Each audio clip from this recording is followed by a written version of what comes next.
On this episode of the John 1911 podcast, Freeze buys a G30. I love the Superbird. The Secret Service goes Glock, and the shower gun is real. All right, good morning, everybody. This is Marky and Freeze, and this is episode 140 of the John 1911 podcast. How's it going, new Glock owner? It's going good. Well, it was until you called me a Glock owner. Now I'm sad. Yeah, 54 years old and doesn't have possession of it yet, but has verbally committed to the seller to buy his very first Glock pistol. And in the 54 years I've been alive, this is the first Glock I will ever have owned. And I know that's shocking people out there, but the people that follow us know I hate Glocks with passion. But the truth is, you also come from a time like you saw this happen when Glock first came out. For probably close to a decade, people thought they were jokes. oh yeah, I mean, look, I come from the days when you go to shoot a match.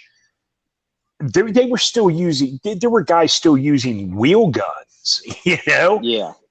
And I mean, they were using Browning high powers in 1911s, you know. Ballister Molinas and. Oh yeah, you know, and you know, I've just never been a fan of the Glocks. I've always admitted that, you know, Glocks are great guns. And if any noob comes up to me and says, "Hey, I want to buy a handgun. What should I get?" I always tell them, buy a Glock. It's affordable. It won't break. It'll run out of the box. And I mean, hell, if you clean it once every 10 years, it'll still run. Well, this is an interesting point. I want people to understand the timeline on this. Okay, Glock. I mean, this is no joke. See, everybody likes to rewrite history. You know, World War II was predetermined that America was going to win it. No, it wasn't. We almost lost that fucking war. You know, like it could have gone. I mean, it could have gone a lot worse, especially in the Pacific. You know, the Civil War could have been lost. Here's the thing: the Glock pistol, when it first came out, no one could even find them. They weren't even in the U.S. for a while, but they were it was like plastic. They're going to it may work now, but it's going to fail later.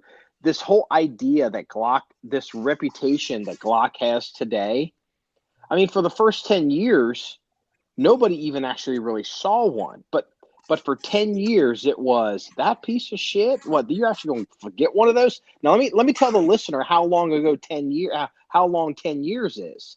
10 years ago, Barack Obama was elected president of the United States. Yes. And that's 10 years of just shitting on these guns. And even then, it was a slow boil. They didn't just overnight catch on. No, because what a lot of people, and okay, so if you're 35 and under, even maybe 40. But you got to tell the listener what Glock you got. We can't rehash Glock forever. Okay, I will. But look, what a lot of people don't understand today is when Glock came out, they were really the first polymer gun on the market. Prior to Glock, there were really no polymer guns out there. And people were not sold on the whole polymer thing. Now, today, polymer's fine. Everyone knows it's reliable, and it is an industry standard. But back when Glock first came out in the 80s, people were like, plastic guns? Fuck you.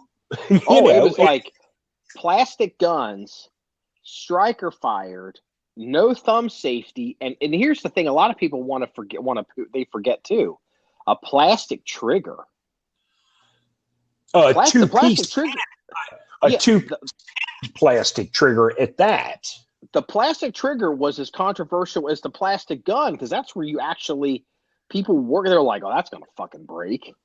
You know, so I mean, you know, I'm old, and I remember when these Glocks were. Dude, I'm old enough that I remember when John McClane was at the airport, and for the first time he said, you know, they've got those Glock pistols that can't be picked up by X-ray machines, and everybody believed it.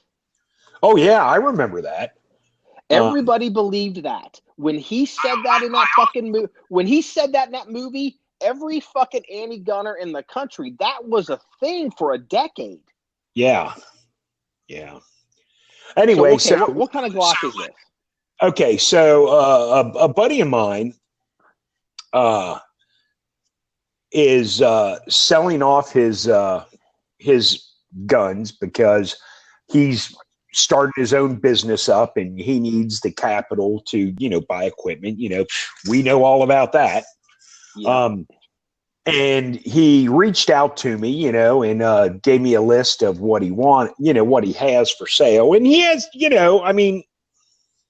has some decent stuff, but a lot of it I'm not interested in or whatnot. But anyway, he's got this Glock 30.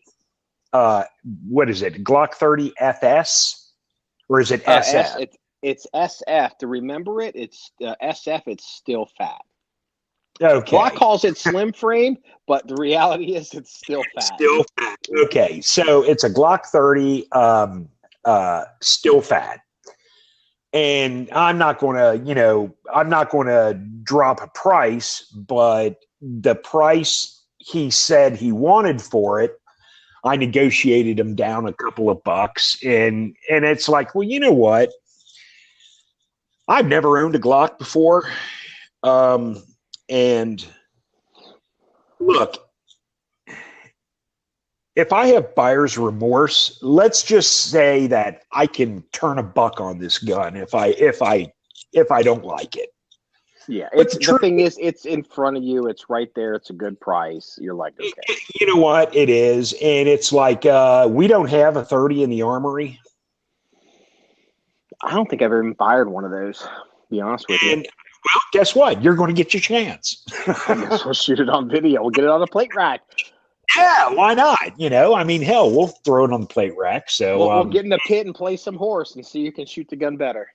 Exactly. And I don't know. And honestly, he sent me pictures of it, but I don't know what generation it is. I really don't, because I don't know that much. I can't look at a picture of Glock and say, oh, that's a Gen 2 or that's a Gen 4. Honestly, I really can't, because that's how little I care about Glock. It'll be interesting, because do you know who else decided to buy a Glock recently? Who would that be? Notice my segue is like perfect, because we got to get through all this. United States Secret Service. It is rumored. I saw it online, and they're saying it's not confirmed, but I would imagine it probably is. The U.S. Secret Service is going to the Glock 19 and Glock Model 47 Gen 5 MOS. I tell you what, look, I don't know if they're going to adopt it. They probably are, but that Glock 47 Gen 5 MOS, I'll be honest with you, that's a badass gun. I don't know. The last couple models that have come out, I'm blind to them. Like, is the 47 a single stack 19 basically? No, it's the 47 is, it's got a 6-inch barrel on it.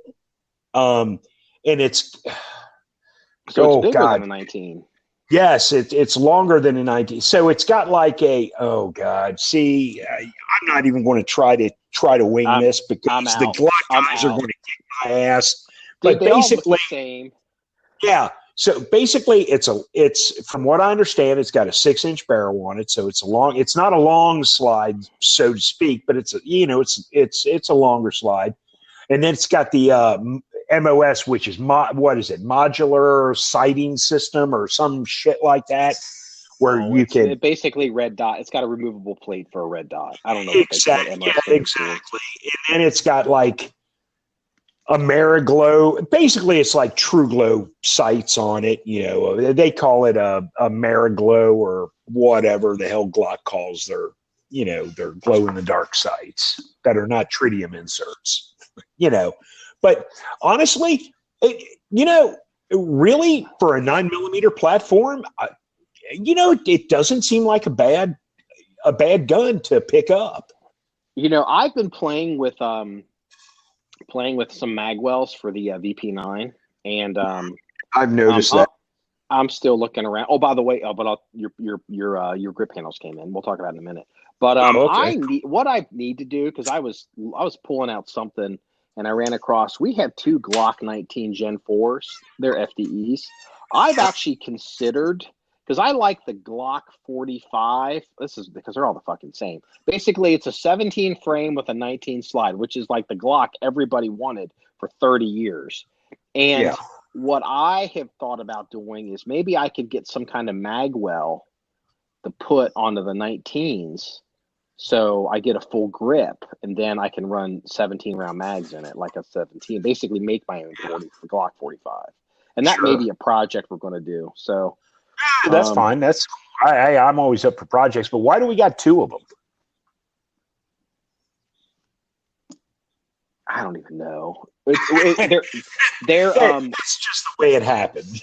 Well, you know what I think it was is I actually, where I used to work, we're not going to say, where I used to work, there was, I was converting from the 45 1911 to, then I went to different striker guns, and they're all Glock, and it was like, well, if I'm going to get a Glock, I got to have 2 because I have a backup and all this. And what I ended up figuring out real quick was that the Glock 19 is too small for my hand, and it bites me to redo new mag changes on it. So basically, they got parked, and then I moved. Yeah, that's what it is. Because you know what? Because I have to have 2 for true carry guns. I got to have a backup. Yeah, no, that's for work. So that's what that was. It was a work thing. So that's why we have 2 of them. They're the FDE baby poop, whatever. But all things being equal, it's probably better have the Gen 5, because the Gen 5 has ambi safety or ambi slide stops on them. So and that's not a bad thing. Yeah. No, we got to keep moving here, because we got a huge list to go through, and we can't do these super long podcasts anymore. So are we going to talk about the Dayton shooting or the mass shootings at all, or just there's a few highlights because everybody's covered it, but there's a few highlights I want to mention. Let's touch upon it. I don't want to deep dive into it. I really don't, because, okay, so the Texas shooter was a skinhead neo-Nazi. The Dayton shooter was a Satanist, Elizabeth Warren fan. Yeah, whatever. So, which means the left stream media is going to cover Texas. They're going to forget about Dayton because Dayton doesn't fit their agenda, yada, yada, yada. Well, I don't think it's interesting, because the El Paso shooter dude, or I don't know where he's from, but he drove like 6 hours to this Walmart, which is even more bizarre. He like everything about him's disappeared.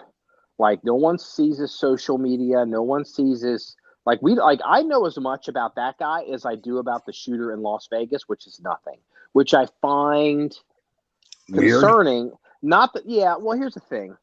Not that I'm like a black helicopter conspiracy guy, but I don't trust people like I don't trust Brian Stelter from CNN to tell me the truth.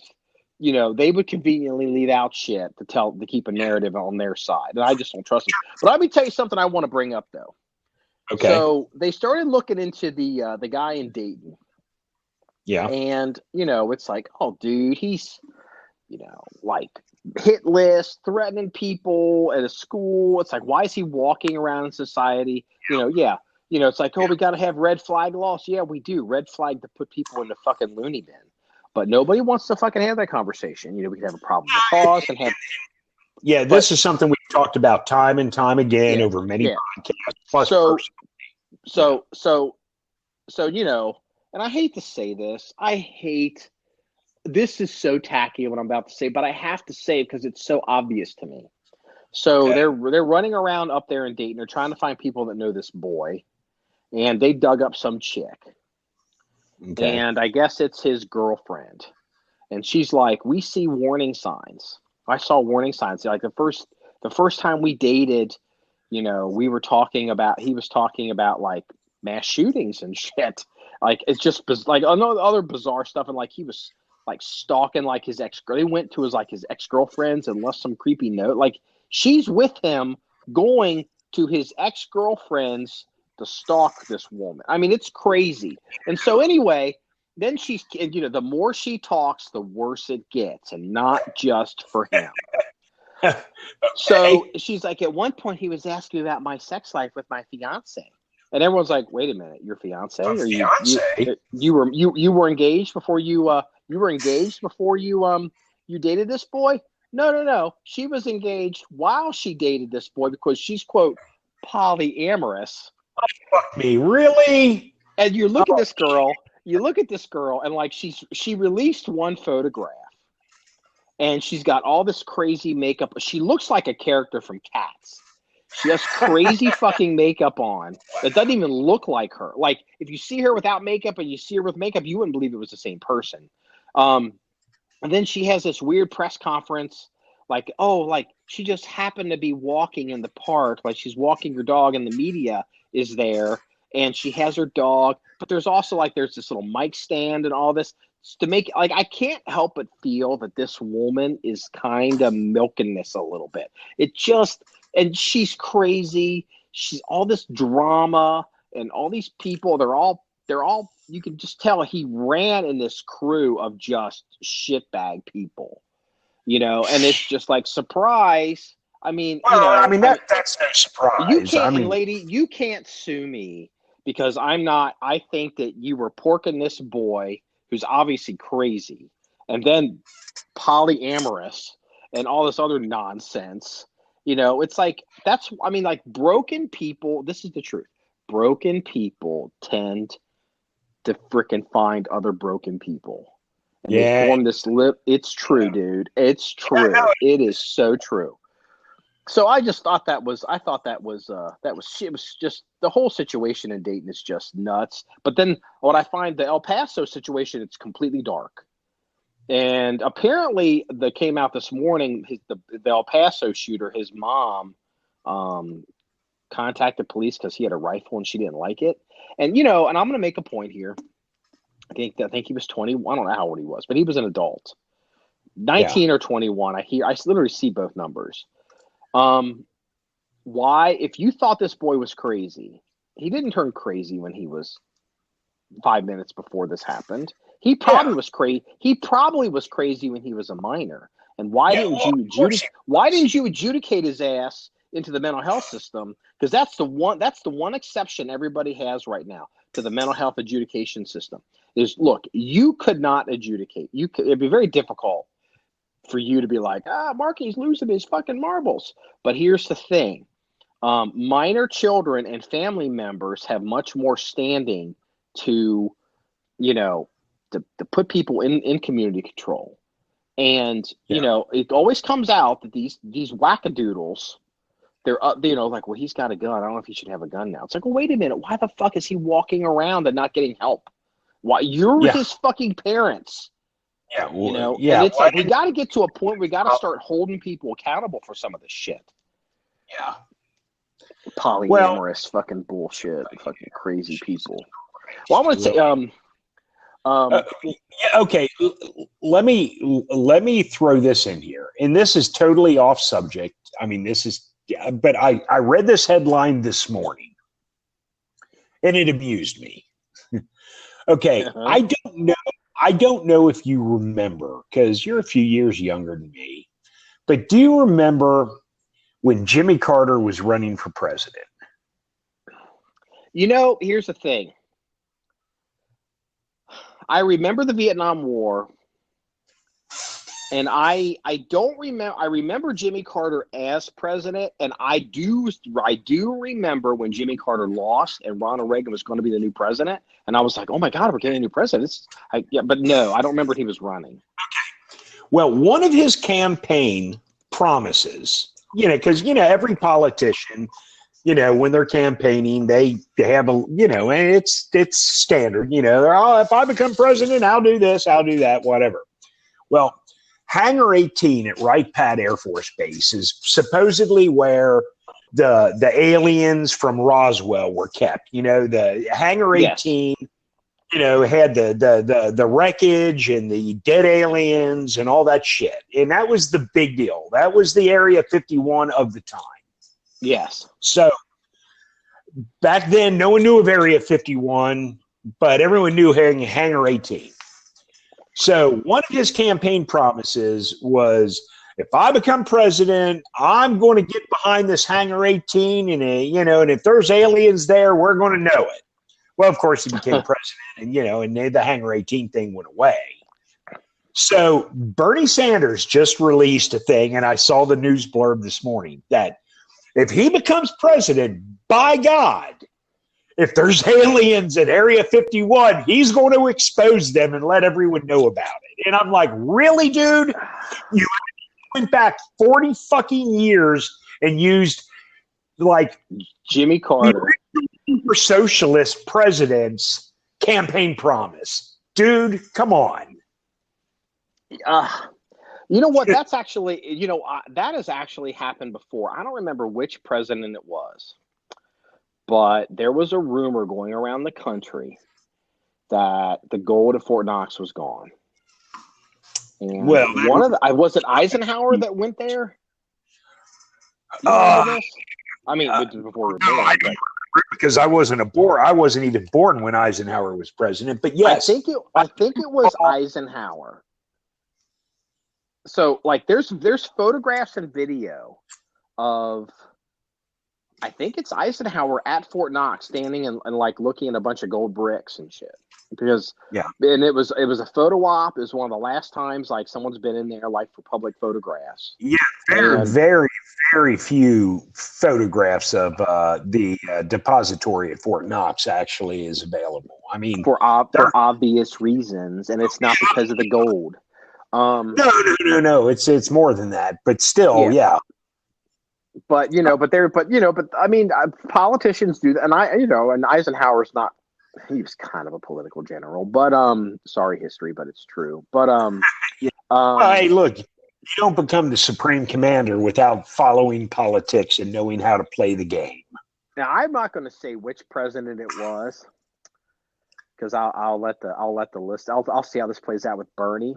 But this has come up in the past, the whole Area 51 thing. And this president got in office and it was like, all right, I want to know what the fuck's going on out there. And he had told people like in this circle that, it'd be, like they were goofing off in fun. So they were like, Mr. President, we'll prepare a report down at the skiff and go down. They didn't brief him in the Oval Office. They briefed him in the skiff.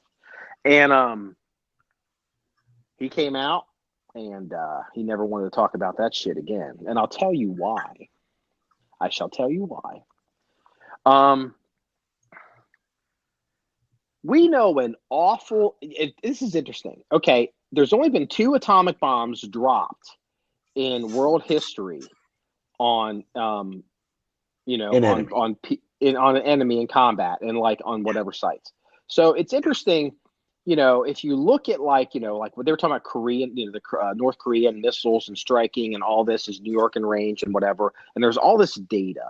It's really interesting. Like how many hours, how many rads can you suffer and live? How many rads until you're going to be dead? It's a triage protocol. How many rads exposure can you have and be treatable? How many rads are you not treatable? How many rads, like, will you be dead in a week, a month, a year, 6 months, whatever it is? And then there's even a cutoff like, well, you'll live a long time, but you'll have like a 70 to 90% chance of getting cancer within the next 5 years. Well, it's really interesting if you think about some of this stuff. Like, and they have it down to like minutes and days. When we dropped the bombs on Hiroshima and Nagasaki, how long was it until we had actual scientists on the ground at those 2 locations after the surrender of Japan? I don't know the answer, but I guarantee you it was probably at least a week, if not a month. Oh, yeah, it was quick. How the fuck do they know some of this stuff? The answer is Area 50-1. And they don't want to fucking talk about it. Well, if you think the Tuskegee Airmen story, the shit that they pulled down there with those guys is bad, you fucking wait. How the fuck do they know all this shit? That's where they do all the testing out there too. That's where all the testing is. Yeah. There's no fucking aliens at Area 51. Yeah. Well, I don't know if there's aliens at Area 51. They love the fucking alien story at this rate. Oh, yeah, because the alien story covers up all the secret squirrel shit that they're actually doing. Yeah, there's no fucking aliens out there. Hey, but you know what? You're a car guy, right? I mean, you know what? I can't work on cars, but I do like cars. You don't know that. Yeah, I mean, you barely know the difference between a screwdriver and a hammer. I'm oddball in the movie Kelly's Heroes. I'm sitting under the shade. Hey, you're eating cheese. You're drinking wine. Hey, I just drive them, baby. I don't know how to work on it. Exactly. Hey, that's fine. Okay, but I got some interesting car news, which is getting us away from Area 51. Hit me. Good segue. Okay, Richard Petty. You know Richard Petty, NASCAR. Oh, dude, I wish I could grow a mustache and wear a hat like he had. Exactly. I would call you gay, but me calling you gay is not actually. Wait a minute. I just realized I grew up seeing Richard Petty on TV and never made the connection to the Village People. Holy fuck. Cowboy. As a matter of fact, you have dressed up as a cowboy in the past, I believe. But we're not going to talk about the Christmas party. We're not going to have a conversation where Freeze had to teach me that assless chaps are not a thing. Go ahead. No, we don't want to go there. Okay, so anyway, getting back to the king. Okay, so in 1970, Richard Petty won, the NASCAR championship running a Superbird, a Plymouth Superbird. I love the Superbird. Richard Petty's Plymouth Superbird went up for sale on Meacham's. Really? It sold for, I think it. Can I guess before you say it? Can I guess? Yeah, go ahead. Guess. A real Superbird right now is probably worth $170,000. A street legal Superbird, regular one, is probably worth $170,000 right now. Yeah. So his Superbird probably sold for. It's actually worth. Is it worth more than that? Yeah. Oh, a street legal Superbird's worth more than $100,000. No, 170. Oh yeah, no. Well, no, it probably would cost you more than that. But Richard Petty's Superbird went for a wee bit more than that. So the bidding started at $10 million, and they got no bids. God. They got no bids.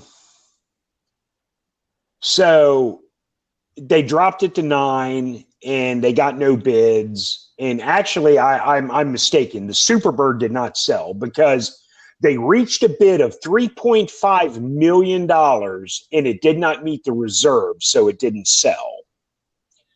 However, in 71, NASCAR banned the Superbird, by the way, because it was unbeaten. So in 71, Richard Petty drove a Plymouth Roadrunner. Okay. Okay, which is, kind of like a Superbird without the wing on the back and without the nose on the front. Okay. It's still dominated. But Richard Petty's Roadrunner, which, by the way, he drove to victory at the Daytona 500, sold for $412,500. Wow. Yeah. And I thought, you're a car guy. You're into that kind of shit. I figured that'd be just an interesting tidbit for you. That is. Well, you know what? Let me go ahead and bring up some numbers here. I did a quick search on Auto Trader. Superbird, here's a 70 Superbird for $179. Here's another one for $209, $189. And then there's one for $228 that looks like it's in much better shape. You know what? Okay. Let me tell you this story. This reminds me of this. The Superbird, what's the relationship to the Superbird to the Dodge Charger? Is there any relationship, or they just? I mean, look, the Charger, the Challenger, the Roadrunner are all kind of cousins to each other. Okay, The Superbird is more of a hyped up Roadrunner because first off, you have to understand. Let's get back to basics. Well, the Superbird didn't have enough production numbers to qualify as a production car, right? No, it did, but the Superbird is a Plymouth. A Charger and a Challenger are both Dodges, and that's the difference between a Pontiac and a Chevrolet. That's the thing. Like cars back in those days, that's because I'm not that much of a car guy, but a lot of these cars, it's like Dodge, Chevy, all this shit, Buick. I can't tell them. I'm like whatever, because a lot of them look so similar to me. But I'm telling you. Okay. The difference between let's go back. I have a great story. So hurry up. The difference between basically a Plymouth Horizon and a Dodge Omni are the headlights and the taillights. It's the same fucking body. Yes. Headlights are different. So basically the Superbird was basically a beefed up Roadrunner, which really a Roadrunner was basically, and I know Dodge guys are going to kick my ass on that, but a Roadrunner was basically just a Plymouth version of the fucking Charger. Okay. See, and that's what it looks like it. When I see this car, it looks like a Dodge Charger, which to me reminds me of the Dukes of Hazzard, which as a kid was one of my absolute favorite shows. Yeah. Daisy included. But here's the thing. So I think about the General Lee. Okay. And that's so politically not correct right now, which is fine. Yeah, but that's fuck fine. it's classic. You know, it's classic. I'm from the South. I'm not that hurt on it. It's fine. But I saw something a few weeks ago, and I thought it was so awesome. I was like, dude, I want to do that. Somebody took a Gen 2 Viper, like a 95 GTS car, like the Viper with a roof and all that, like the second generation that looks kind of curvy, looks good. Did we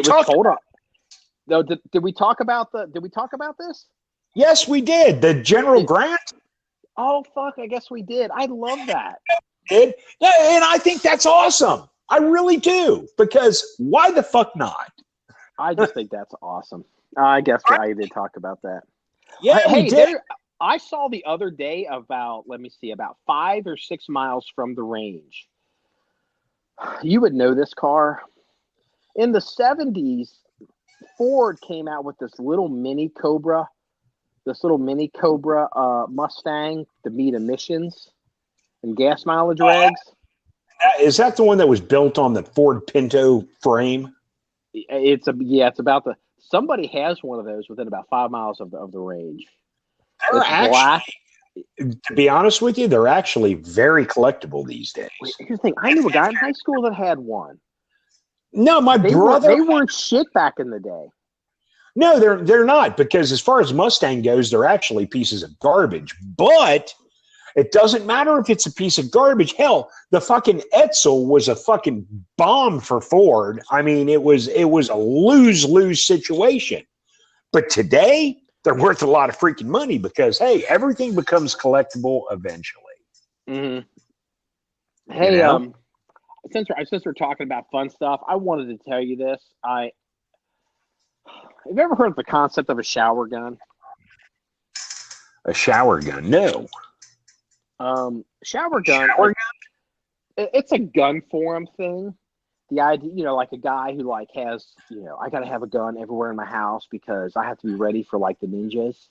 And so eventually you get to the point. Well, what do you do when you're in the shower? So, I just pull out my ginormous wang and scare them to death. Okay, Peter North. So I like to be referred by my street nickname, the Hedgehog 2. So okay, how about Mini Hedgehog 2? Okay, well hold on, I gotta save you. So there goes the sponsorship. Okay, there's this guy. It's not German. What is it called? It's not Germantown. It's German Township, Ohio. and I don't know if this is a true story because I think it just sounds off, and the name sounds off, and I'm like, okay, whatever. But apparently, the guy lives in a house. Okay. And keeps getting broken into, and so he has cameras and all this stuff. And at one point, he's in the shower, and he has a gun with him in the shower, and he hears somebody breaking into his house. So he gets out of the shower, pulls out this little revolver, and goes out to confront this man. This man's like 38 years old, robbing this guy's house, and he's on the phone, and apparently the guy tried to talk his way out of it. Hey, I don't want any trouble. You know how it is. And then ran. And then the naked shower guy was trying to shoot his tires out. And apparently it seems like it might be a real story, the actual shower gun. Yeah, that's weird. And I just wanted to say shower gun on a podcast and have it be for real. So I just was like, okay. I'll tell you a real story about someone breaking into a house. This happened to a friend of mine. So he's actually in the shower, and he's how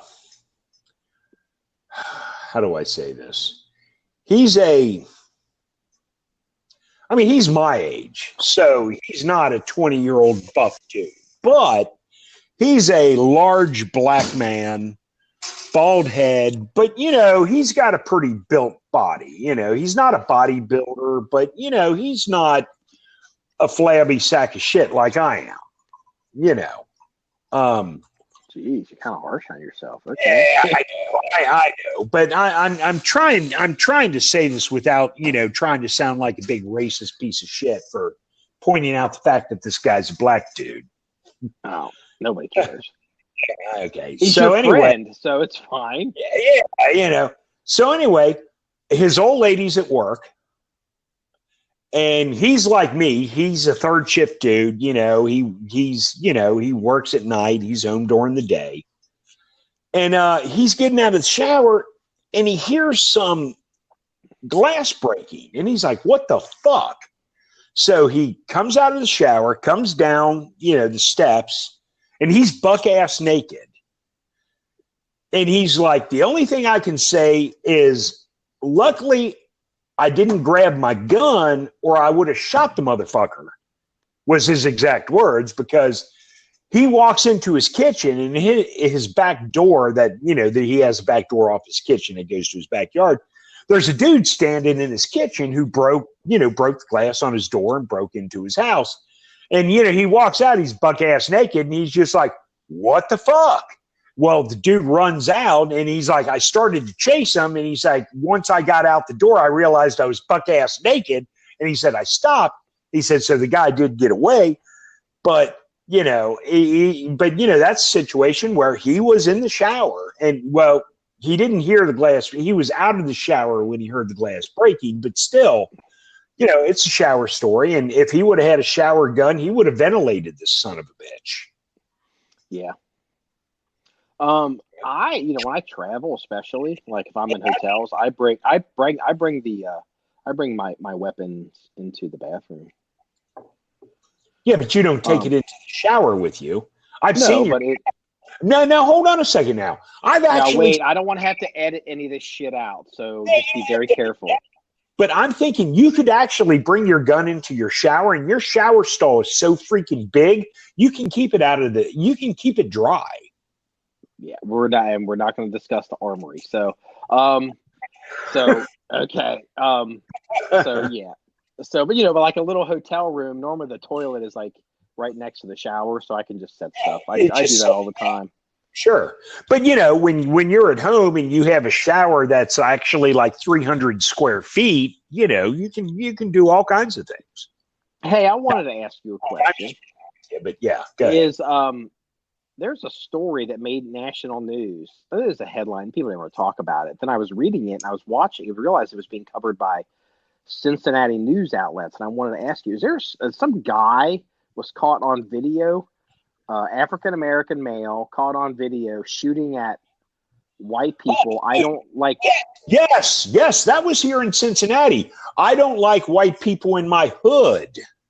Now, but if you read the story, isn't it really more about like a stolen car and thieves? Like the white people are thieves too, right? Yeah, look, here's the thing. It was a ghetto situation, and it was I don't remember what neighborhood it was, but it was basically this neighborhood is one of these ghetto neighborhoods that white people, I mean, unless you're really a white hood rat, man, white people just don't hang out in these neighborhoods. And, it's So just the way you're saying it's a black neighborhood. Yeah, oh yeah, yeah. It's a predominantly black neighborhood, and there were these white people, and they were up to no good. Don't get me wrong; these were not upstanding citizens. Mm-hmm. But this dude just decided that he pulled out his fucking gun, started shooting. Of course, he's on fucking video because, well, everyone's on video. Which is unfortunate for him. And he's just like, I don't like white people in my hood, and he starts shooting at them. Now, I don't think he actually shot anyone; he just shot at them. Mm-hmm. But he was caught on video, which means he was promptly arrested because, well, in the fucking ghetto, all the cops know everyone that's a bad person. So as soon as they saw the video, they knew exactly who he was, and they went and hooked his ass up. Yeah, they keep the city chopped up into small districts so they can. They know people. Yes. Oh yeah. No. Did you hear about the drive-by that went wrong and the guy shot his own driver? I did not hear that. So basically, the long story short is it was a vehicle-on-vehicle drive-by, and they pulled up next to this vehicle. The passenger has a gun. I don't know if the driver did. I assume he may have. I assume because he shot the driver, he's shooting the driver pulled on the right-hand side of the car, so he's shooting across. He's shooting across the front of the driver, and with a Glock. Apparently, it's reported. I think it's a Glock 40, and it's reporting as a 40 or a high point. And yeah. So, and apparently he shot his driver in the head. Nice. And it's like it's a bad day at work. That's a bad day because the whole point of having a driver is to have the getaway. I would think. I mean, I've never engaged in a drive-by, but I was like, you hear stories like that. Here's the thing. Accidents happen. No, accidents do happen. You're absolutely right. I've had accidents. You've had accidents. Of course, I've never shot my driver in the head accidentally, but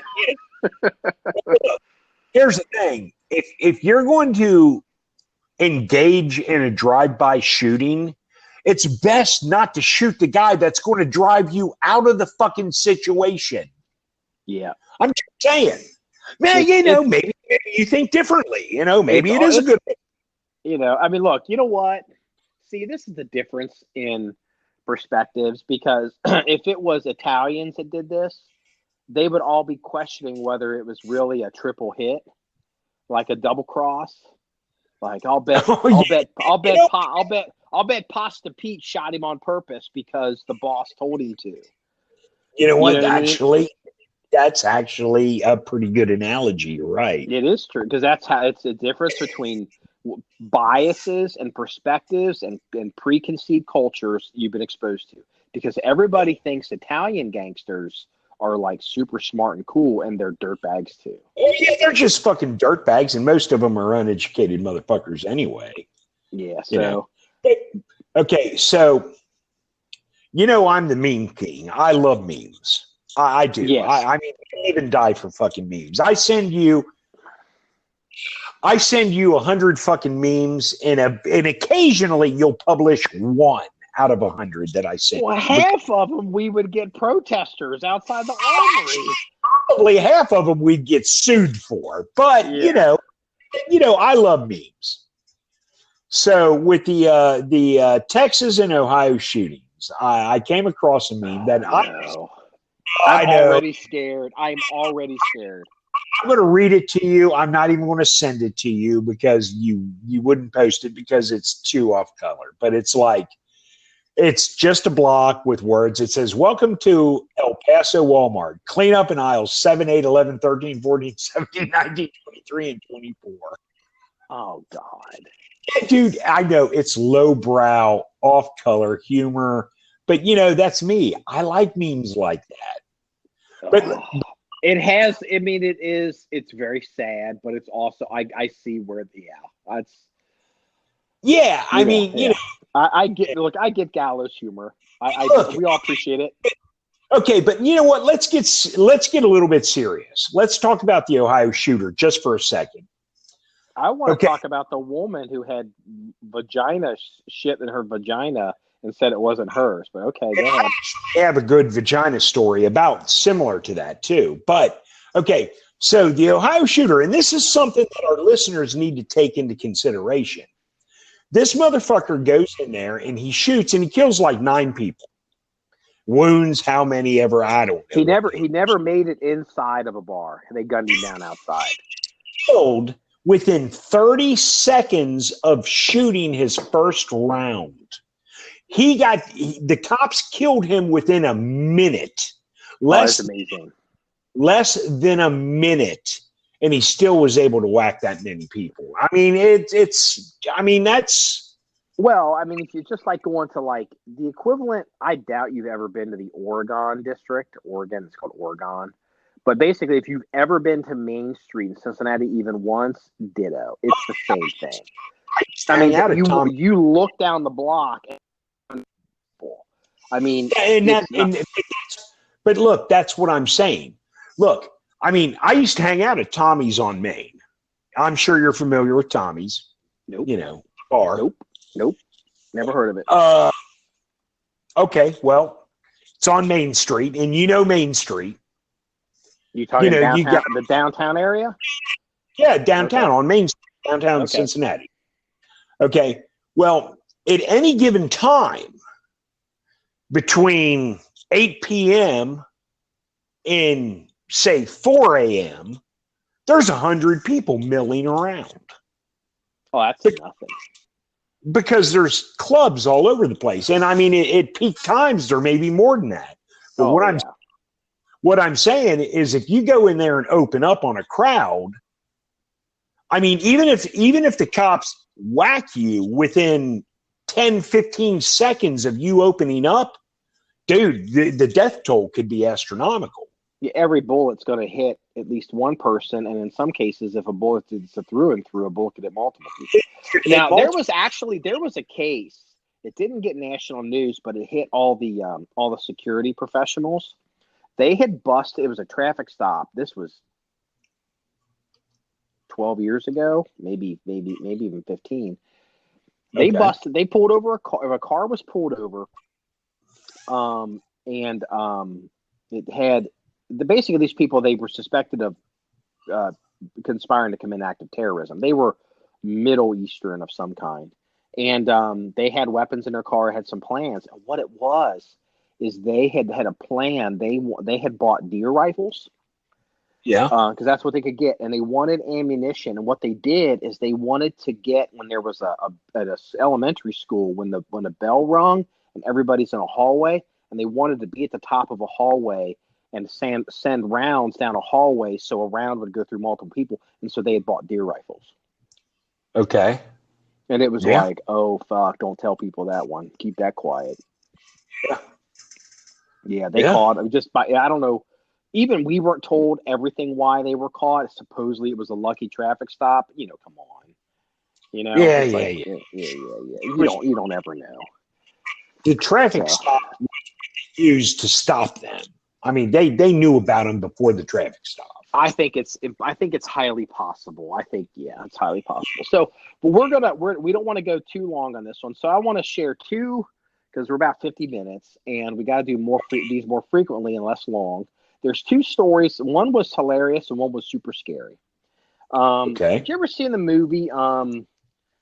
What's the movie with where like Dustin Hoffman is like a colonel and he was like works in like bio warfare and then all this shit leaks out and it's like a big drama movie. Shit. I don't remember the movie. What? I think it was something like the something syndrome or something. I know what movie you're talking about. Well, in that movie, he worked at a facility called USAMRIID, which is the United States Army's Chemical Biological Warfare Center. Okay? Like they have all the bad shit there. And CDC this past week, did an inspection of USAMRIID and shut it down for violations of protocols for shit not being locked down tight. And I was like, holy. First of all, I was kind of surprised that they were under CDC jurisdiction. And second of all, I'm like, what the fuck is going on? I think USAMRIID's in Maryland, which, if you think about that, is a little crazy too. But I think when they initially built it, it wasn't that populated. Like, that was kind of out there. Years later. And so now, but here we're going to wrap this one up with the greatest crime story that I've read in a while. So it's like a pretty-ish girl. Louisiana woman says meth found hidden in her body part is not hers.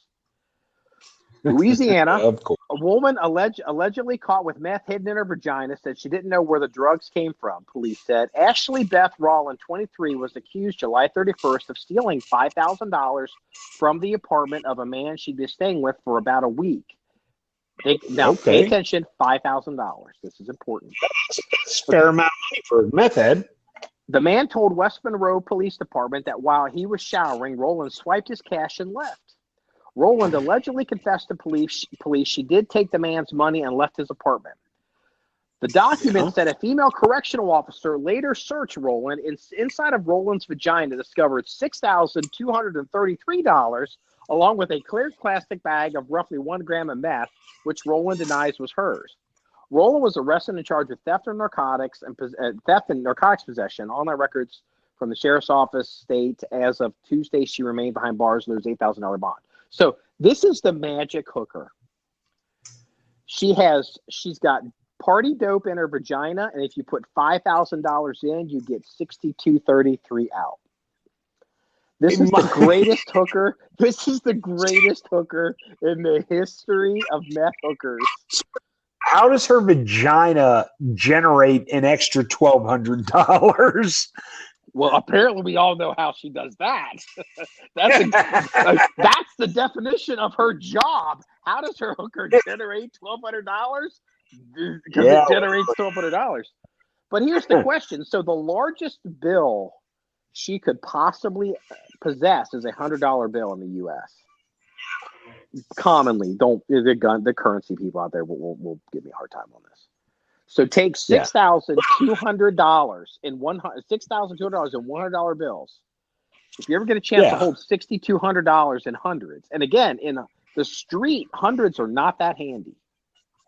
Most people don't walk around with hundreds. She must have she could probably get we're talking she's got a tunnel. She's got a tunnel, baby. She's got some storage in the front, less like the new Corvette. And that wraps up episode 140 of the John 1911 podcast. If you want to see any links or pictures or stories of the things we reference, go to our website, john1911.com. That's JOHN1911.com. Remember, it's all about shooting guns and having fun. Everybody, have a good day. You have a good one. See you later. See ya.